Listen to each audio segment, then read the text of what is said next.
that you turn to, someone you can rely on, closer each day, home and away. Welcome to Home and Away, a Tottenham Hotspur podcast hosted by myself, Graham Spice, and Glenn Cowie, where we discuss all things Tottenham Hotspur with both the match attending and international supporters view. Glenn, are you well?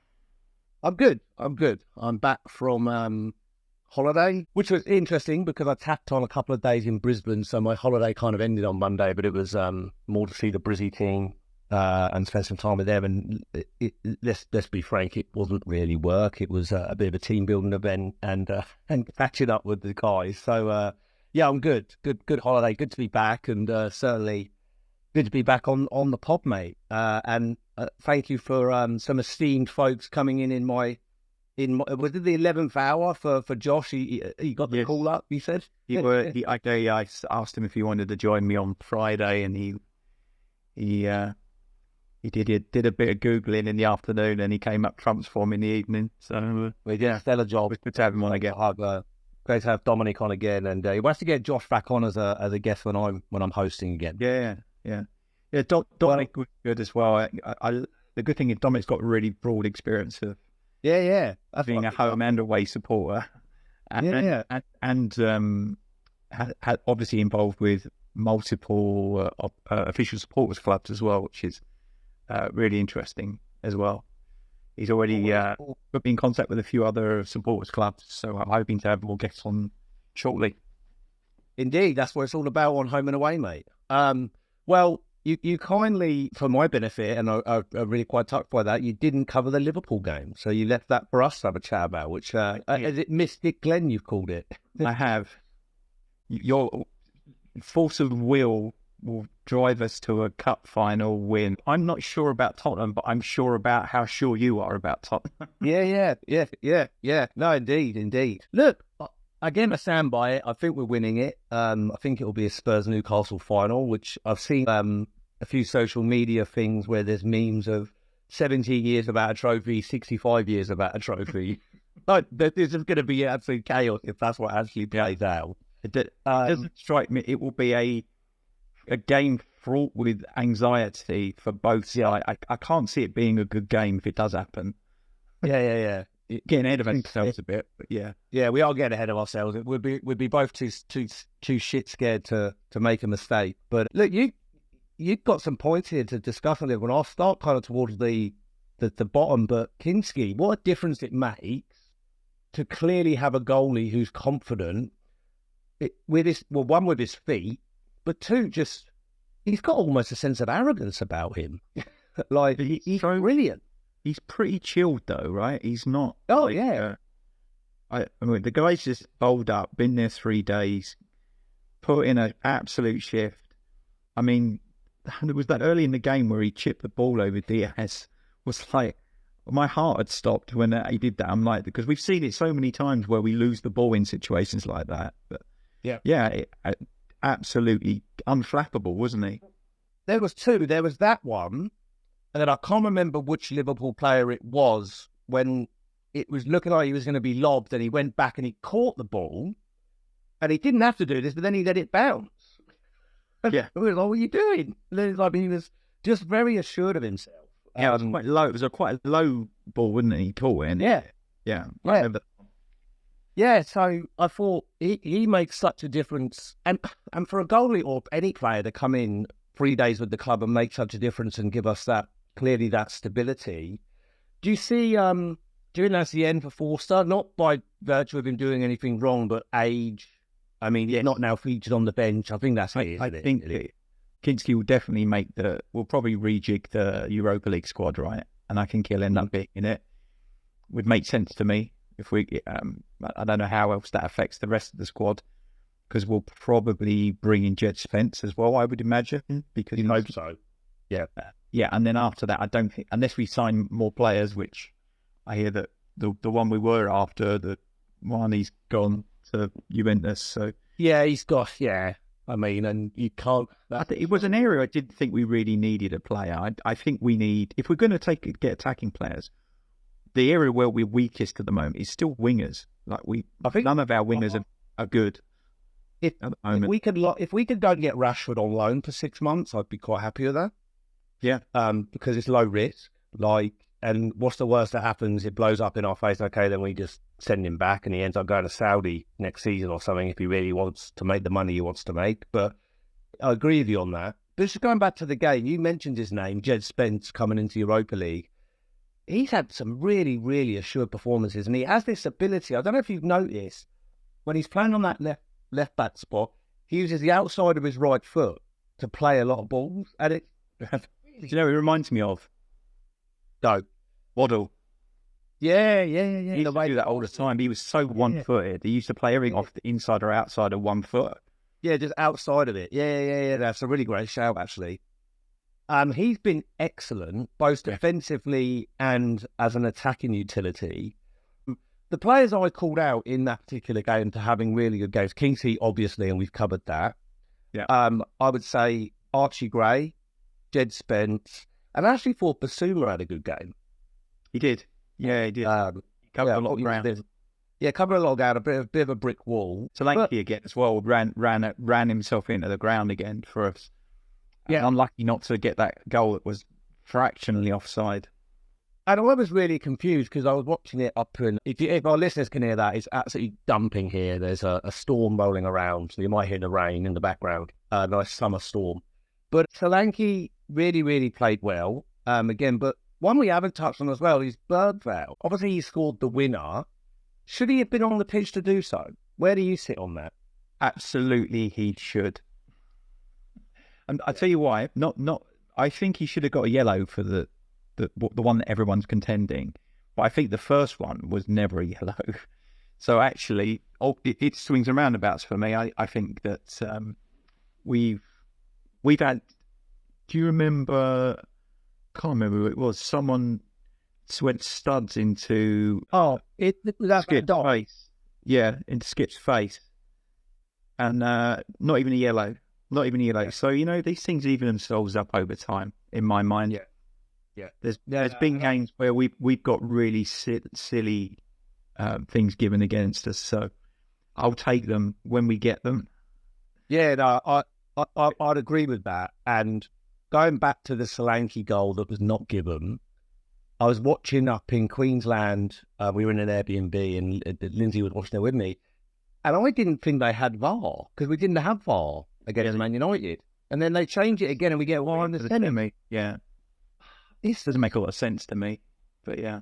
It makes no sense. And also it's almost like a bit of a, I don't know, it's a bit insulting, isn't it, to the earlier rounds, earlier games. Did they do it because, I don't know why they do it, because it makes the, if you're not going to have VAR in the quarterfinal, don't have it in the semi-final. Yeah. Yeah, just be consistent, yeah. Yeah. And then Ange came out, it's quite funny, isn't it? What does he say? It takes an Australian to come where his football's from. To tell you that you're breaking the game. Yeah. But no, it was overall. You mentioned Bergvall. He was a really positive influence on the game, not just the goal. He was bringing the ball forwards. He was playing positive forward passes.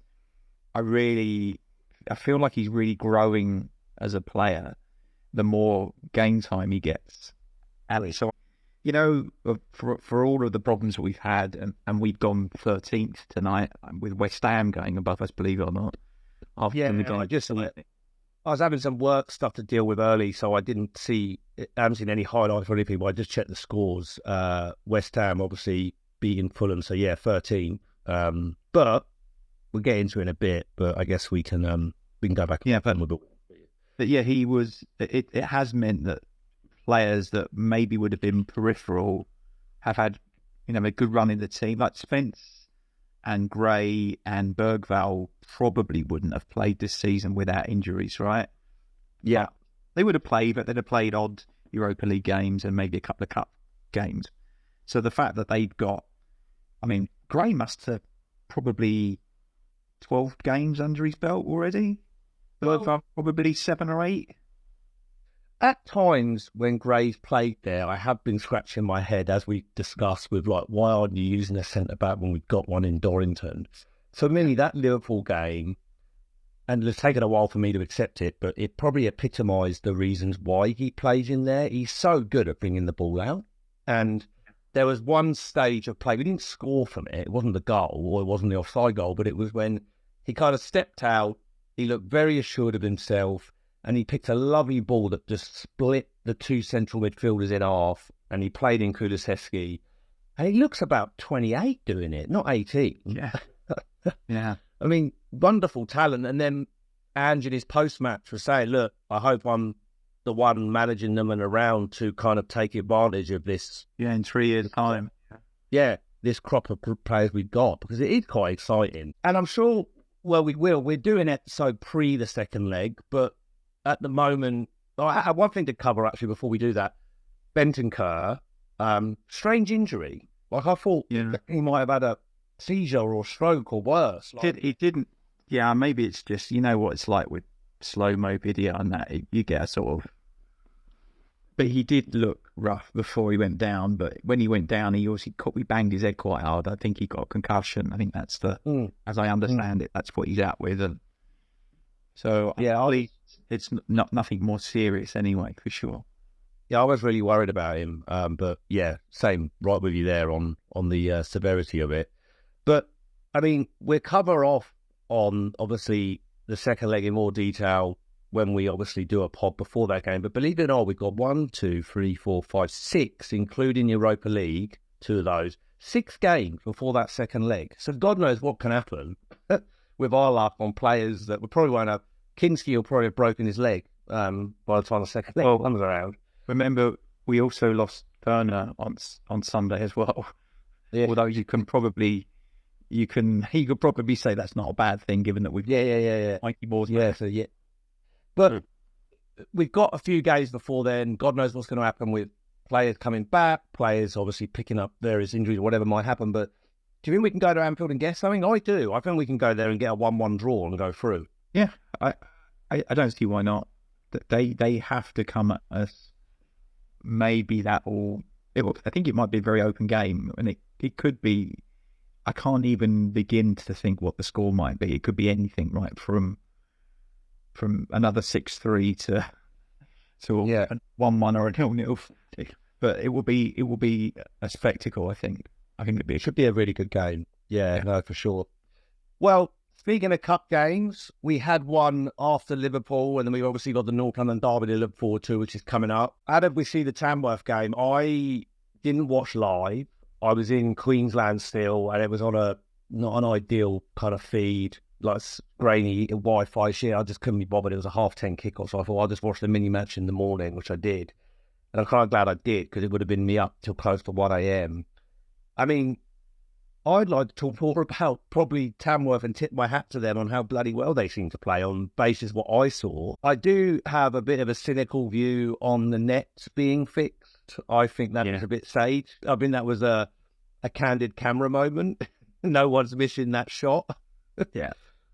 I think it was a proper no-win game for us, really, wasn't it? If we play well and score a load of goals, nobody cares. If we'd have gone out, we would have been ridiculed for it. You couldn't really win. Ultimately, we're in the 4th round draw, which I suppose is the most important thing at the end of it. But it just goes to show you we don't have to change many players for us to look significantly worse, like bad worse. What he was thinking, playing Werner up front, the one player who couldn't hit a cow's ass with a banjo all season, and have Lancashire on the bench and not at least play a striker in that position. But bearing in mind a striker who, the only game I think he started was the cup game where he scored and then got sent off. The Europa League game, sorry. I have a theory with the Werner one, and I don't know that I agree with it, but I wonder if Ange looked at that as a way for him to get his confidence up against inferior opposition, playing through the middle. And a bit then, didn't it? It bloody did, yeah. You know, it was absolutely woeful. Yeah, awful. And it was injury. Yeah. Who the names escaped me of their centre back that did that Maradona pirouette. Yeah, I mean, fully taking the piss, wasn't he? But I saw it quite funny this evening. I saw after the Marnie deal went through for Juventus, and like we're obviously now scrabbling around probably for more players to bring in. I saw someone say that we're in talks with Zara over that the winger whose part time works in Zara. Yeah. Well, he was. But he made He was more the one of it like a fool, didn't he? Jesus. Yeah. Absolutely, he did. But look, I watched the mini match, and for our listeners, a mini match here is kind of 24 minutes, so it's 90 condensed into about 25 minutes. So you kind of get the extended highlights. So look, from what I could make out, as I said, Tamworth just put everything they had into that, and fair play to them as well, right? They played really well, and they took it for extra time, for goodness sake. I mean, I feel a bit sorry for them, and maybe they would see it differently because it was on TV. They had a decent gate from us in terms of the money they charged, but last season that goes to a replay, and Tamworth get to come to Tottenham Hotspur Stadium. That would have been worth £1 million for them. Correct. So I think that's where I'd sit somewhere like, I don't know if I love that they've removed replays. I think that would have been amazing. And that there would have been a pitch invasion from them of getting a 0-0. And they got a 0-0, right? 90 minutes, they deserve the replay. And it's only this season they've taken those away. So I think I feel a bit sorry for them. I keep seeing them say, oh, but the bloody Premier League clubs and that. I don't think it's us. I think it's UEFA. I think the problem is with the new UEFA competitions, there's more games. There's just not enough match opportunities for us to play replays and to play all the Europa League fixtures. I mean, like 8 group games before we get to the knockouts. We could, if we don't make in the top 8 of the Europa League, we could be playing 2 playoff games for that as well. It's like we'd be playing until July. Otherwise, it's so. I understand, and I would prefer if there were replays. I'd be quite happy for them to take us back to White Hart Lane. We would have tonked them at White Hart Lane, but they'd have got their £1 million, and I don't begrudge them it.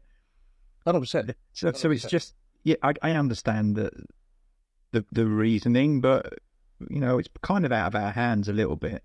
I can't see. Yeah, and things. And it's one of those things, right? If it wasn't Tottenham playing in that game, let's say it was Newcastle or whatever, we'd all be willing Tamworth to beat them, right? So it's the magic of the cup. It was nice to see it's alive and well. It was that just corner on 96 minutes. Like you're like, this is going in. Yeah. I was the same. It was like bloody Nora. But look, it was alive and well. The FA Cup magic. But 4th round draw, Villa away, tricky game. Yeah. And I assume replays are just scrapped indefinitely. So that's every round is now you have a winner on the day. Yeah, I think so. It's straight through.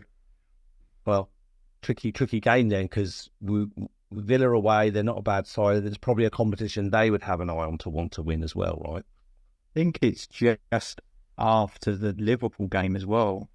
Yeah, sandwich right in there. Yeah. And you've got a bunch. It's an all Prem tie, so you wonder if it's picked up for a Sunday or a Saturday evening or lunchtime. With the way they are at the moment, it could be a Thursday night. There was a game. There was Thursday night games this round, wasn't there? Yeah, it's ridiculous. Absolutely ridiculous. Well, currently it's showing as a 3 p.m. on a Saturday, but I'm sure that will move. Yeah, I doubt that'll happen. It won't be 3 p.m. It could end up. So we play. Well, no way it's Saturday because we play Thursday in that second leg of the League Cup. So it won't be Saturday. So it'll be moved to the Sunday, or it might get moved to a Monday night. Yeah. Because then we've got a bit of a gap. We don't play again until the 17th.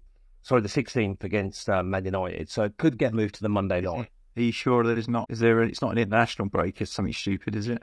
No, nothing like that's not until March. So Monday night. We haven't got Europa League game, have we, in that period? No, they're all done before then. Okay. Done before that. Yeah, so maybe we'll go to Villa in the Cup on the Monday evening, which I wouldn't be too against, because that's a 7 a.m. kickoff for me on a Tuesday morning, so I'll be happy with that. But yeah, look, overall, huge credit to Tamworth.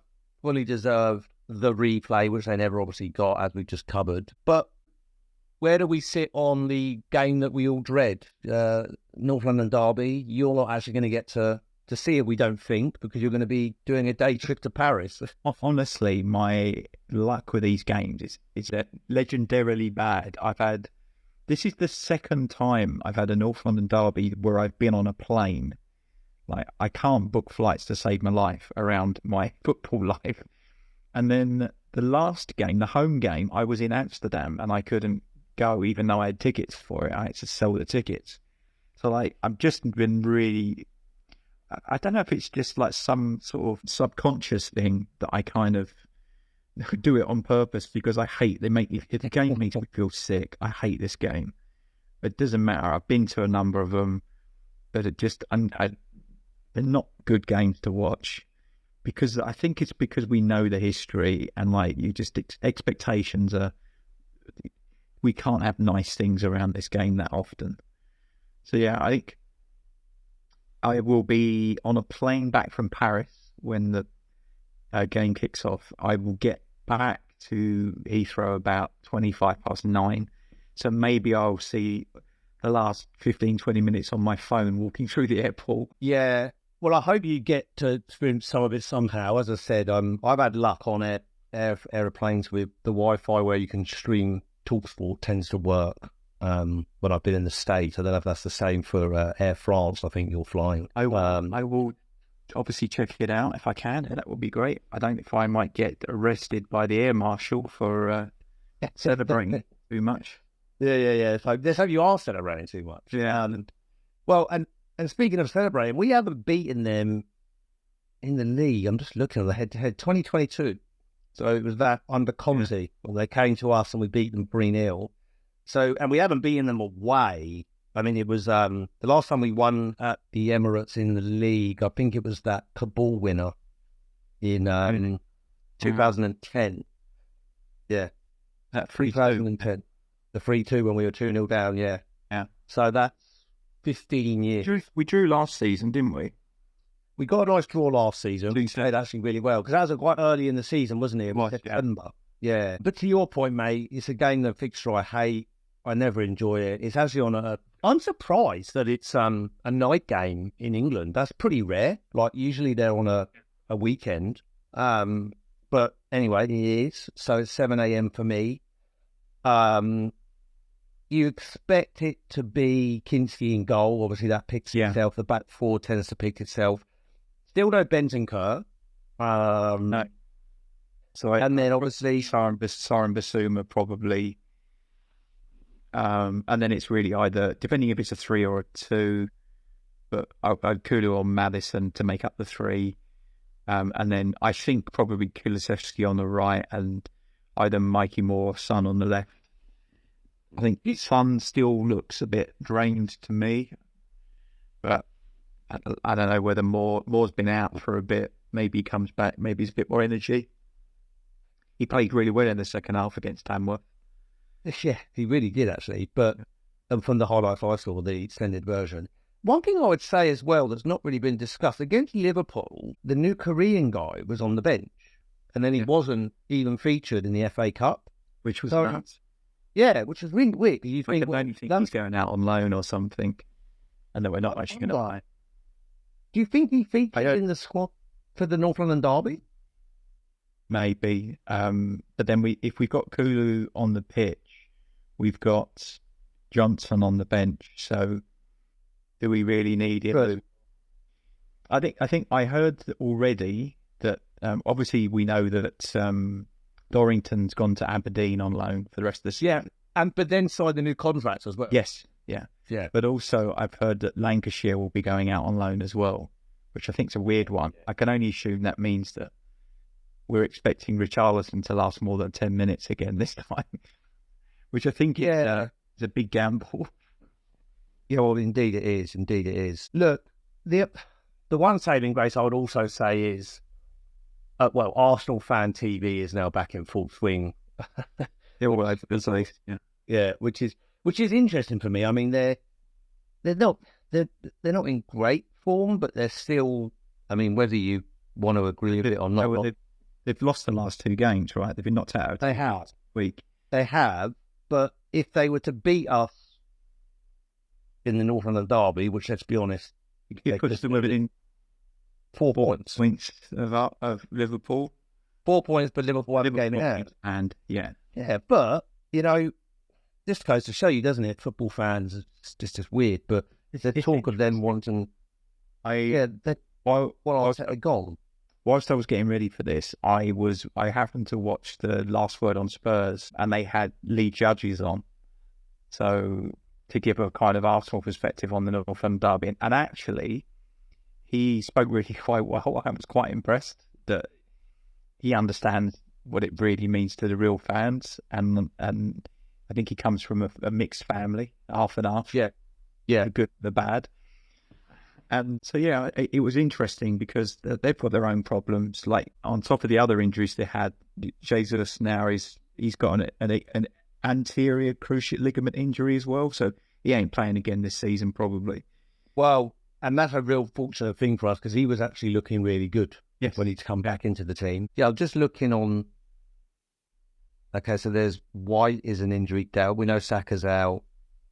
Lawani, Jesus out for the season. Jorginho. Okay, look. I mean, as we've talked about previously, I've seen far worse. Is that a word? I've seen far worse Spurs sides go to much better Arsenal sides, either at the old Highbury or Emirates, and get something from the game, right? So often all bets are off with this. Form goes out the window, and it's kind of a cliche, but I think that there's so much on the line for these matches that normal league form doesn't. It's almost like a one-off cup match, isn't it? Really?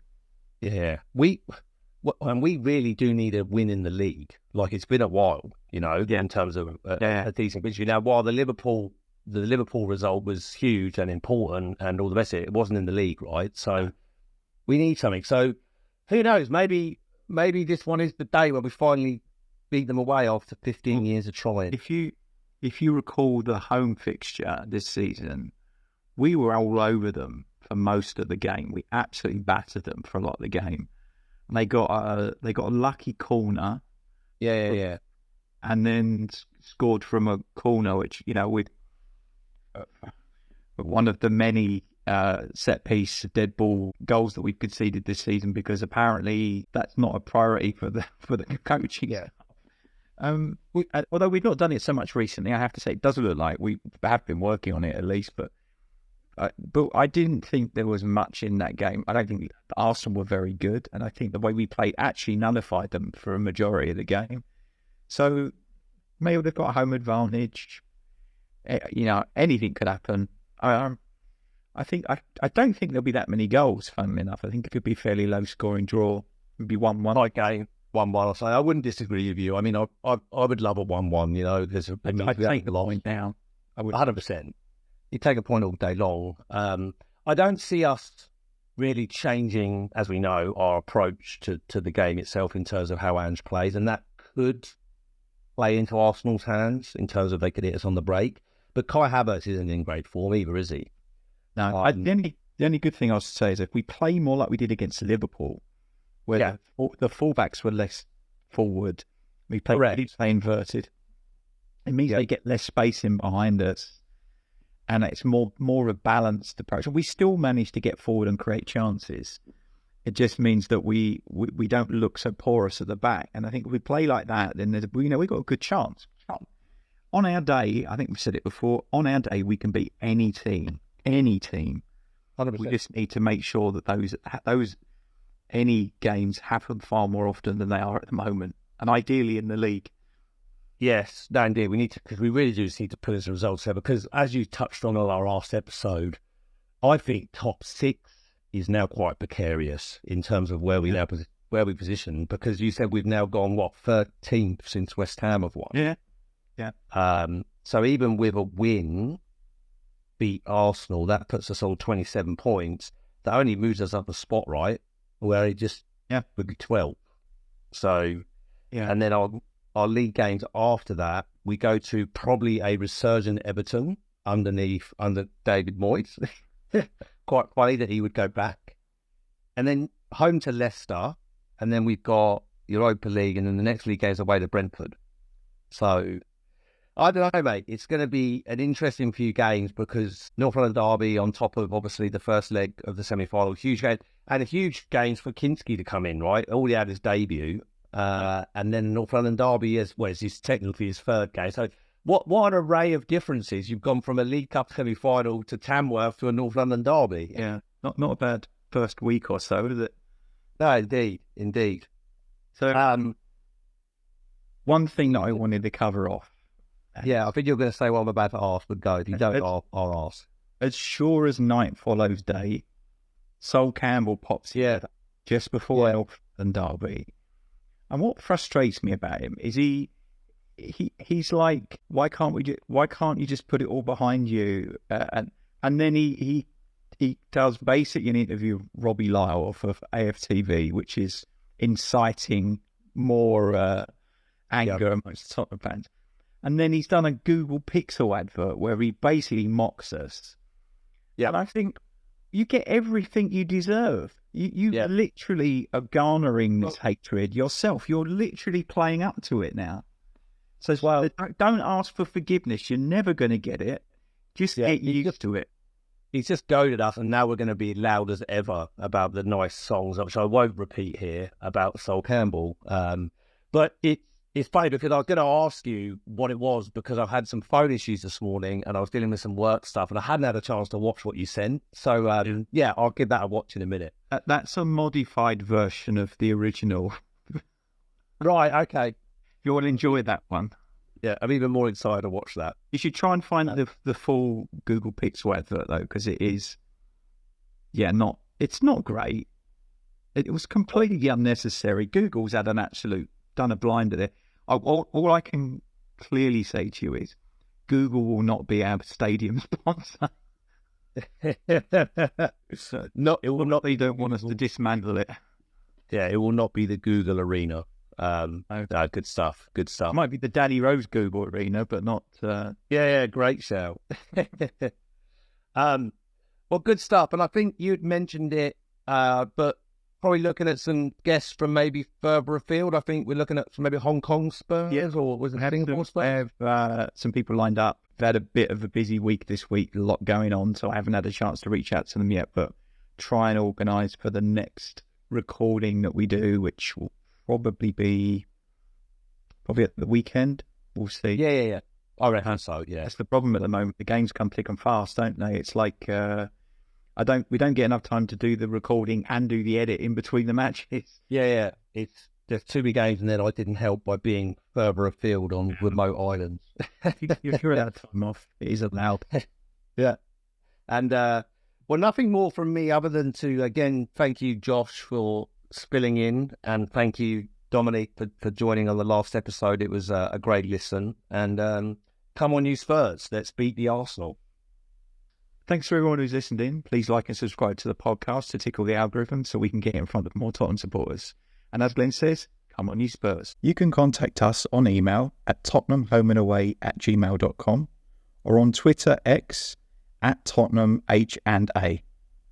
Let me be the one that you turn to, someone you can rely on, closer each day, home and away.